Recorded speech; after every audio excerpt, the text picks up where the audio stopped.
Hi, here's Booka Shade. This is from A.N.D.Y. Hi, I'm Lee Foss. And you're watching Dance Paradise TV. Have fun.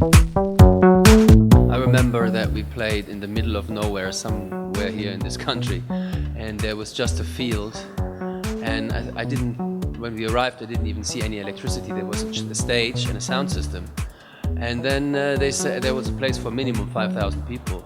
And I said, well, okay, who's playing tonight? And they said, yeah, you play. And yeah, that's it. Yeah, but who else? There should be a headliner, right? This is a big field, you know, we have to fill it. And they said, no, don't worry. Tonight it will be fine. It's called Beats with Laurent Garnier and with Miss Kitten and whatever. And this was like the first gig here, and it was immediately like a huge stage. And you know, with all the Brazilian energy, this was a very good entree. And then obviously the edge as well is something that you don't forget so fast. We drove really hours and hours through the country, and we heard the monkeys and everything. It was like some kind of a rainforest atmosphere. And at night, there were 4,000 or 5,000 people, and just sing along with all the tracks we played. It's like it was an insane moment to see. You know, have somebody like taking me around the country a bit more. Because I steady like there always like I know a little bit Sao Paulo now, you know, because I was there so many times. Rio like for a couple of days, but I really want to get to know the country. So you guys make great parties. It's always fun to come.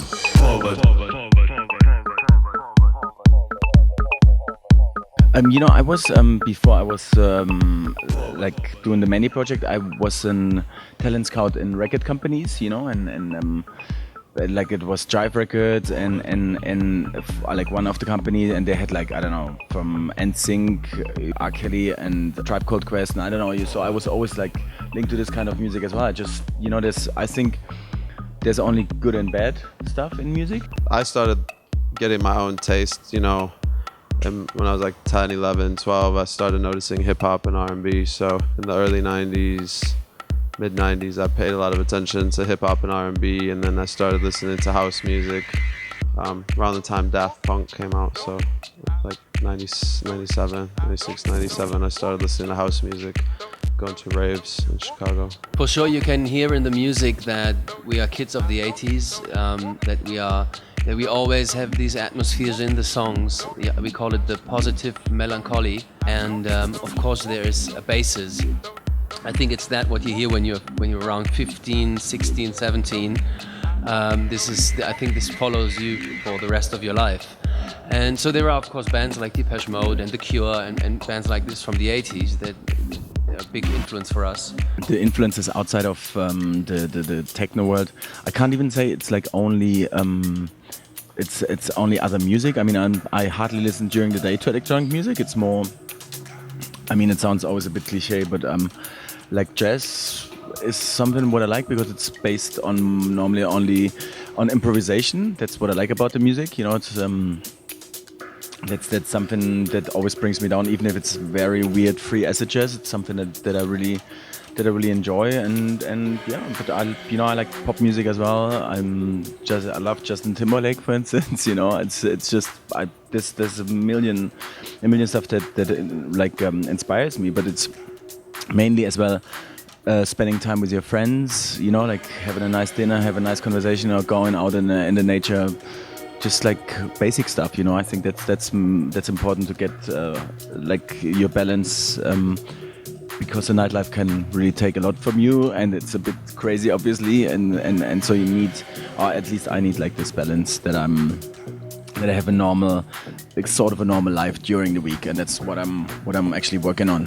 I never made the decision to change. I just started noticing house that I liked. I think one thing that is good about me is I don't really see genres. I never have. I know a song is good or not, and I know the right time to play it, and it was a perfectly good time for me to play a whole set of hip-hop. It was another perfectly good time for me to play, you know, all deep house or like, you know, darker. You know, it just depends on the room. We've always been great fans of motion picture soundtracks. I think you can hear this in the music as well. Throughout all the albums, there are tracks that are very much like like a soundtrack to a movie, and that's how we first started. Also with the first album, we had movies running on a DVD, and then did our own music. And we very much like this composing music. Well, I think we'll do this more often in the future. When I start a track, sometimes it will be that I was starting and I was supposed to be doing a remix, and I'll get going and I'll realize I didn't like any parts from the original, and I'll just keep working. It's kind of like homework. Sometimes, you know, you need structure to make you do something. Now that I'm better at making music, I have a concept or an idea, and I'll be like, oh, I've got an idea for a song, like whatever is like the hook or the main thing is that's interesting about the song. I think it's a mix, because we are traveling so much. We have to work with a computer, and we have to work in the box, as you say. But we just did a recording session in Manchester, in England, in a very old studio. And this guy, the owner of the studio, he's crazy. He has all this analog stuff from the 60s, from the 70s. He has old reverbs. And so we just worked with this stuff for 3 days and recorded some drums and percussions. And so I think it's the mixture, because to record something with a microphone is quite interesting, because you get the room, and every room is different. And so I think there is not one way to follow for us. It's just like everything's possible.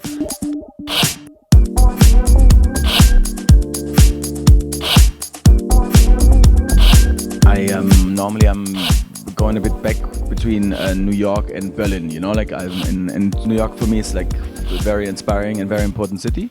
So and there I work with Adult Nepper. It's like a producer from Las Vegas, but who lives there, and like with another kid called Jimmy Valence, and they have amazing studios, you know, like with all the equipment that you can find. And as I'm always on the road as well, I try to find like these kind of environments where I have a where, you know, like sometimes with all the plugins and with the computer stuff, you sometimes I don't know, it's like you get stuck, you know, and then you go like you bring an old machine and then you just like do physically something.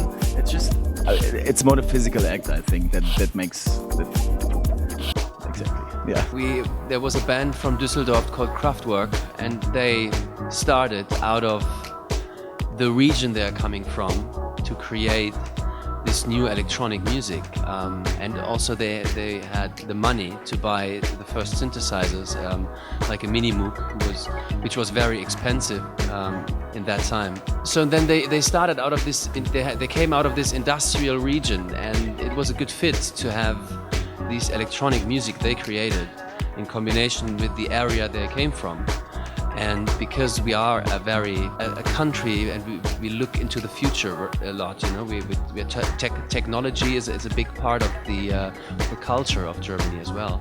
You know, there's a famous quote from a philosopher in 1920s, and he said Berlin is condemned never to be, always to become. You know, like through so which means it's, you know, it's never there. You know, like it's like always something. Very vivid in a way, and like very alive, but it's not like London is London, New York is New York, you know. But Berlin is always in transition for some reason, and that makes it interesting. But on the other hand, it never arrives somewhere, you know. So it's like you said, like the underground is so strong there, but it's hard to go to the second level there. It's easier to write an electronic track perhaps in Berlin than to write it on a Caribbean island. I don't know. Yeah, I think there definitely is a connection between bad weather and electronic music.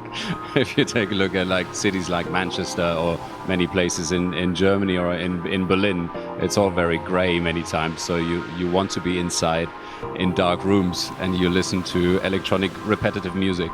I think there's really a connection. Yeah, and in the Caribbean, it's certainly different.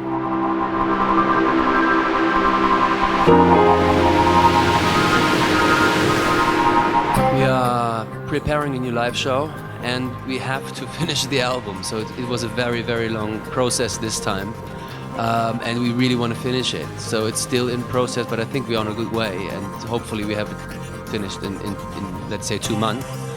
And then we want to do another live tour, of course, and we can't wait to do a new setup, a new live thing. That's what I like about like the whole techno thing. It's like you know, you travel and you have, like every club is different, all the people are different. You know, yesterday was Argentina and here in Curitiba, and you know tomorrow is in Lima, and I think that for me is the excitement as well. You know, that you have to, like, every time it's something new and different. I could not play like in one club for the rest of the night.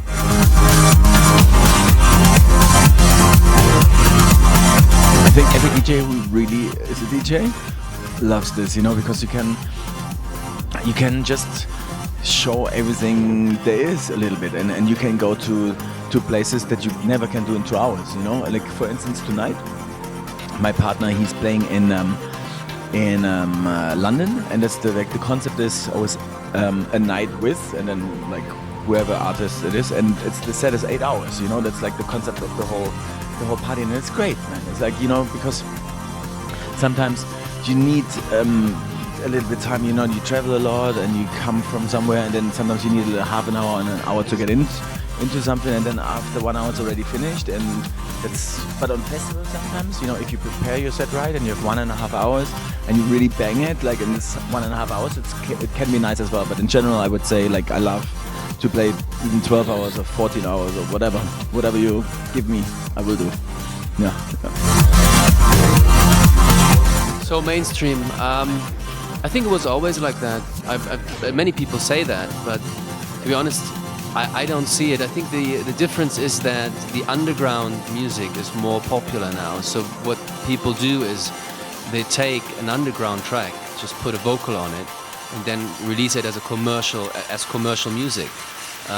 Like David Guetta is doing this, or Afrojack, and or like Black Eyed Peas.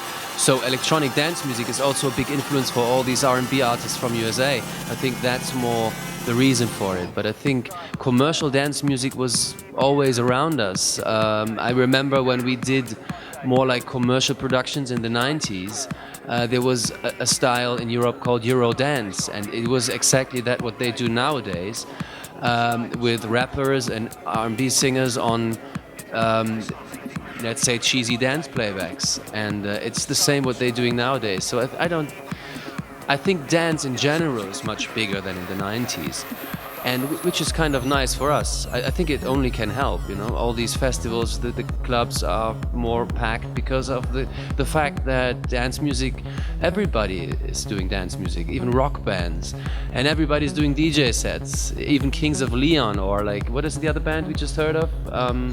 Snow Patrol, they're doing DJ sets, you know. It's, in the end, it's ridiculous, but I think it helps to bring dance music to the world, and that's it has a positive effect for us too. I mean, the last couple of years, till maybe 2 years ago, it was the whole minimal stuff, you know, like and it was going on for so long, and then like it got much more song orientated and much slower, which is, I think, for everybody, it's great that it's like more songs now and not so much you know, like this one groove and like 10 minutes tracks, they all sound the same. And that's what I like. And I guess, you know, after like this period now, there's like so many songs, song orientated and so slow. Probably it's gonna get as well a bit. I could imagine that like soon it's gonna get a bit more ravey again, you know, like and a bit more powerful. But you know, the last music revolution was techno, you know, and like because normally you had rock and roll, you had punk, you had I don't know, like then grunge and whatever, and I think there's nothing new really to say. You can only recycle. It's like in fashion as well, you know. You always have to, like, you only have to recycle what was there already. So like a whole new trend, I don't know. But I think it always comes down to good songs, you know. Like and that's in every genre is the same. You know, if you have a good song, if it's new school, old school, people will buy it because it's got an emotion to it, and you want to sing along, or like it remembers you of something, you know. I think that will always survive.